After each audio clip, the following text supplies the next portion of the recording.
Bonjour les amis, on se retrouve aujourd'hui dans une nouvelle vidéo.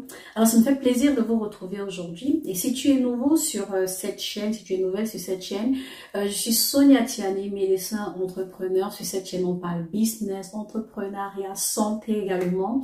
Alors si tu n'es pas encore abonné, abonne-toi pour ne pas rater les vidéos. Bon, aujourd'hui, on va parler de dropshipping en Turquie. Je reçois tellement de messages par rapport à ce commerce-là. Et donc, j'ai décidé de répondre également en vidéo pour ne pas avoir à répondre à chaque personne, à une personne à chaque fois. Voilà, en répondant en travers la vidéo, ça me permet justement de répondre aux autres personnes qui se poseraient également la question. Le dropshipping en Turquie, est-ce que c'est possible? Et si oui, quelles sont les difficultés? Alors, je va parler du dropshipping en Turquie. Le dropshipping, justement, se fait dans beaucoup de pays. Et également, il y a des personnes qui souhaiteraient faire en Turquie, qui ne savent pas comment ça se passe. Ou également ne savent pas quelles sont les difficultés auxquelles ils seront confrontés. Toute activité a des avantages, a également des inconvénients. Et dans cette vidéo, justement, on va parler des difficultés auxquelles vous êtes confrontés ou vous serez confrontés lorsque vous décidez de vous lancer dans le dropshipping en Turquie. Est-ce que le dropshipping en Turquie est possible? On va également répondre à cela dans cette vidéo. Restez connectés jusqu'à la fin.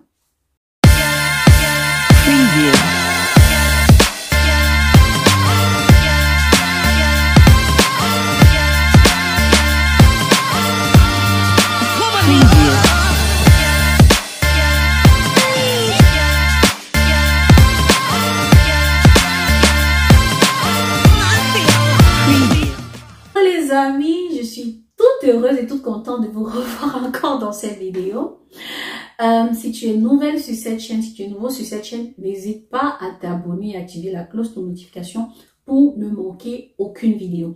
Je suis Sonia Tiani, médecin entrepreneur. Sur cette chaîne, on parle santé, business, motivation. Bref, je partage avec vous mes expériences et mes passions et j'espère que vous allez aimer. Alors, on va commencer. On va se lancer directement dans le vif du sujet. C'est quoi le dropshipping? Parce que pour parler de dropshipping en Turquie, il faut d'abord savoir ce que c'est que le dropshipping. Alors le dropshipping, selon moi, c'est une forme de commerce qui consiste à ce que un client achète un produit à toi qui est vendeur, achète le produit sur ton site ou sur ta plateforme. Et lorsqu'il effectue le paiement, la livraison se fait à travers le fournisseur. C'est-à-dire quoi? Je vais prendre un exemple. Tu fais dans la vente de mèches, par exemple. Et tu as un site internet où tu proposes tes produits. Lorsque le client A vient cliquer sur ton produit sur ton site internet et effectue le paiement, toi, tu vas effectuer le paiement également chez ton fournisseur et le fournisseur va se charger de livrer à ton client comme si c'était toi. Donc, il n'y aura pas, il est censé ne pas donner ses coordonnées à lui. Donc, le client reçoit en fait la commande comme si cette commande venait de toi. En fait, c'est en gros ça le dropshipping, c'est-à-dire tu effectues des ventes sans avoir un stock. C'est l'avantage qu'il y a dans le dropshipping. C'est également que tu n'as pas besoin justement d'avoir un grand capital pour te lancer. Tu n'as pas besoin d'avoir une grande quantité de marchandises que tu as stocké quelque part pour te lancer. Non, tu peux te lancer tout simplement avec un site internet et avec un bon fournisseur. Alors, est-ce que ce dropshipping est possible en Turquie? Alors, je vais répondre par oui et par non. Je m'explique. Oui, dans la mesure où c'est possible justement d'avoir un site internet et de proposer des produits qui sont constamment constamment en vente, qui reviennent constamment sur le marché, et voilà, de proposer ces produits-là sur un site, ou simplement de faire d'une façon différente, donc de faire le dropshipping d'une façon différente, c'est-à-dire de proposer justement des articles aux clients qui sont disponibles, et lorsque le client effectue l'achat, tu passes ta commande chez le fournisseur. Non, pourquoi? Parce que il y a également, vous arrivez rapidement en rupture de stock, vous avez justement, en fait, les éléments dont on a besoin pour mener à bien cette activité sont, disons, manquent. Et c'est à ça maintenant que c'est de ça maintenant que je vais parler. Les difficultés du dropshipping. Pourquoi le dropshipping est difficile? Pourquoi faire le dropshipping en Turquie peut être difficile? Alors, la première difficulté auquel on est confronté lorsque on décide de faire du dropshipping en Turquie, c'est le moyen de paiement. En Turquie, beaucoup de fournisseurs ou beaucoup de magasins n'acceptent pas les paiements par carte bancaire ou des paiements par PayPal. Et nous savons que sur beaucoup de plateformes aujourd'hui, des sites de vente en ligne, il faut des paiements soit par carte bancaire, soit par virement, soit par carte de crédit ou par PayPal. Ce qui n'est pas le cas justement pour la Turquie. Ça veut dire quoi? Ça veut dire que si j'ai mon site internet et que tu effectues le paiement par carte bancaire, je recevrai l'argent, mais j'aurai des difficultés justement à effectuer le paiement au niveau de mon fournisseur en Turquie parce que la majorité utilise des moyens voilà, de transfert conventionnel comme MoneyGram, Western Union, RIA. Très peu ont des comptes PayPal et très peu acceptent des virements bancaires. Donc, on sera donc confronté justement à ces difficultés de paiement, tout simplement. Et il faut noter que si je décide d'envoyer l'argent par MoneyGram, je peux le faire en ligne, c'est vrai, je peux le faire en ligne, mais il va falloir que le fournisseur se déplace pour aller retirer l'argent en MoneyGram ou voilà, effectue un autre moyen de transaction, mais ça va prendre un temps. Et tu vas peut-être calculer, ça dépendra aussi de sa disponibilité, donc tu te retrouves en train de perdre des heures ou de perdre des jours seulement pour le moyen de paiement. Ce qui risque d'impacter justement ton délai de livraison. Parce que si dans ton site, déjà que les délais de livraison étant de la Turquie pour les pays africains, je prends l'exemple, ou même en Europe, ça peut aller jusqu'à 1 semaine. Donc, si déjà c'est 1 semaine et que tu dis, ok, à cause des moyens de moyens de paiement, tu ajoutes 1 à 2 jours, ça augmente voilà, ton délai de livraison. Et voilà, donc du coup, ça peut impacter ton business. Donc, c'est la première difficulté, le moyen de paiement. Et il faut aussi voir que lorsque le client fait le paiement par carte bancaire, par exemple, sur ton site internet, et toi, tu vas payer également chez le fournisseur via Orange Money, Mobile Money, il y a des frais qui sont attribués justement à ce transfert-là. Donc, des frais auxquels voilà, tu dois tenir compte de ces frais-là lorsque tu fixes ton budget. Et il faut aussi tenir compte de la dévaluation. On a dit aujourd'hui, la fluctuation en fait de la monnaie. Aujourd'hui, le dollar peut être à 0,12 livres turcs et demain il monte à 0,9 livres turcs et après demain les heures qui suivent tu es carrément à 0,16 livres turcs.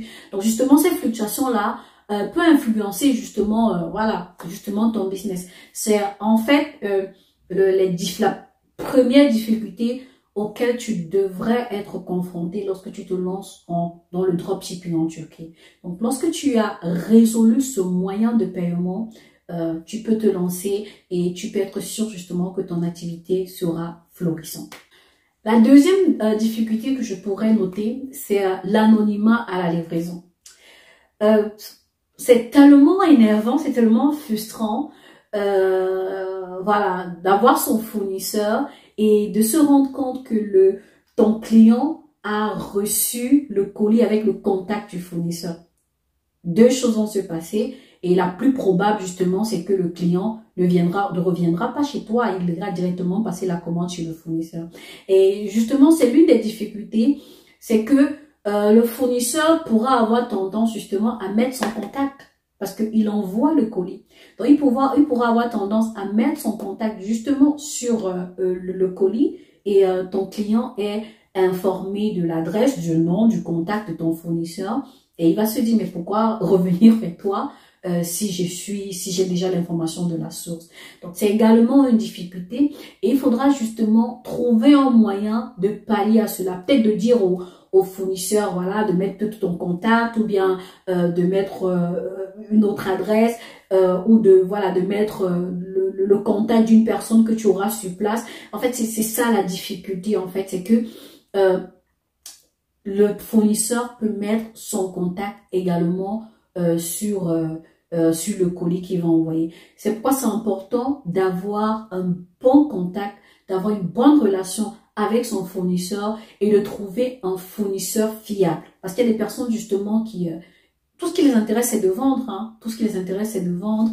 Peu importe de savoir que voilà, ils ont communiqué leur contact à leurs clients, ça leur fait une clientèle de plus. Le plus important pour eux, c'est de vendre.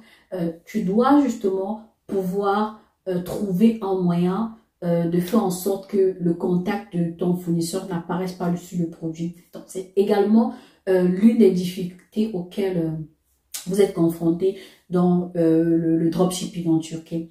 Ça peut également arriver dans d'autres dropshipping. Comme je dis, ça dépend en fait de voilà de la loyauté du fournisseur. Ça dépend également de voilà du fournisseur que tu as. Il y a des personnes justement qui sont pas loyales, si on peut dire comme ça. Il y a des personnes qui voilà qui ne sont pas vraies, qui tout simplement. Donc tu dois pouvoir trouver un bon fournisseur. C'est pourquoi le fournisseur est important et capital pour ton activité. Donc, en gros, c'est les deux plus grosses difficultés que je trouve dans le dropshipping. Et peut-être la troisième difficulté que je vais énoncer là, par rapport au dropshipping en Turquie, c'est également les délais de livraison.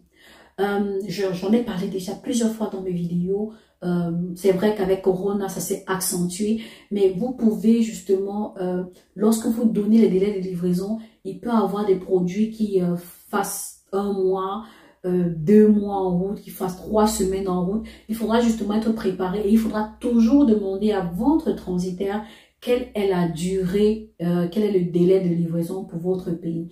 Parce que si vous n'avez pas ces informations-là, vous allez noter un délai de livraison. Je prends un exemple, 1 semaine de livraison du produit à votre client et vous n'allez pas justement honorer à ce délai-là et c'est pas bien pour votre business parce que ça fera un client en moins et un client qui n'est pas satisfait, ça peut avoir un grand impact sur votre activité.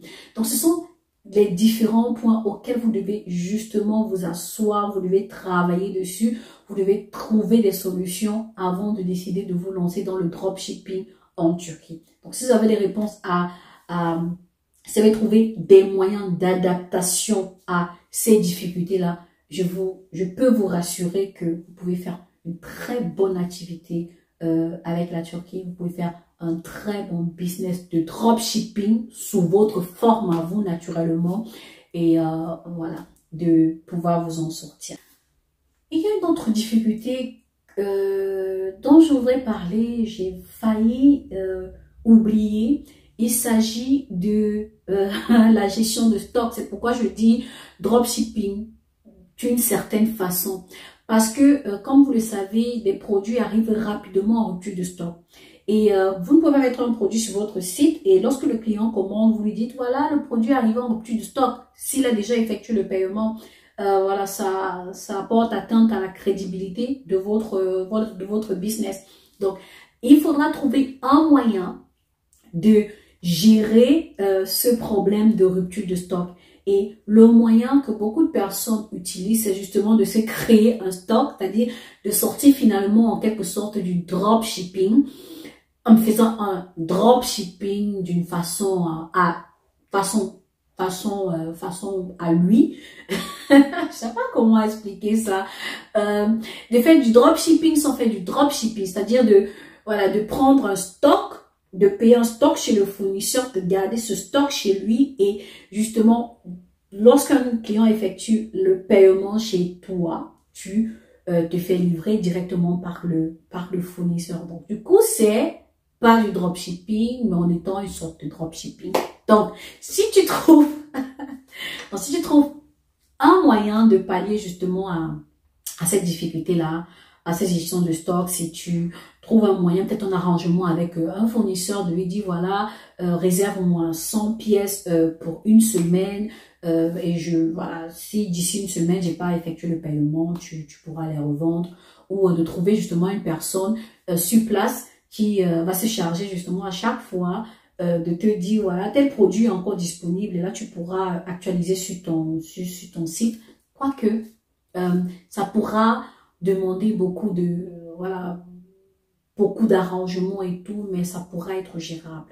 Donc voilà, c'était en gros les difficultés du dropshipping. Là, c'est sur le site internet. Maintenant, il y a des personnes qui font du dropshipping à travers des réseaux sociaux tels que WhatsApp, Telegram. Là, c'est un peu plus facile pour eux dans la mesure où ils postent des produits qui sont disponibles encore chez le fournisseur.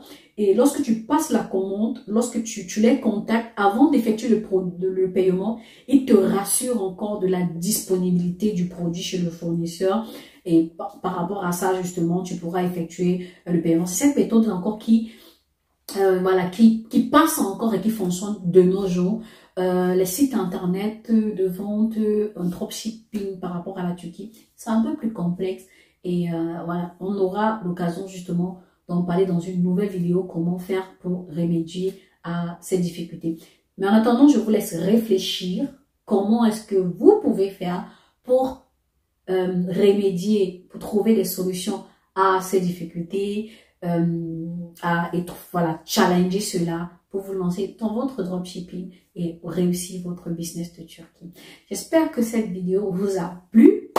Alors, si elle vous a plu, n'hésitez pas à partager, à vous abonner, activer la cloche de notification pour ne pas oublier, voilà, pour ne pas rater les vidéos que je posterai dans les jours prochains. Voilà, je posterai certainement des vidéos sur la santé parce que c'est important de gagner de l'argent. C'est important d'entreprendre, mais nous savons tous que sans la santé, tout ça devient éphémère. Alors, on se dit à la prochaine. Au revoir.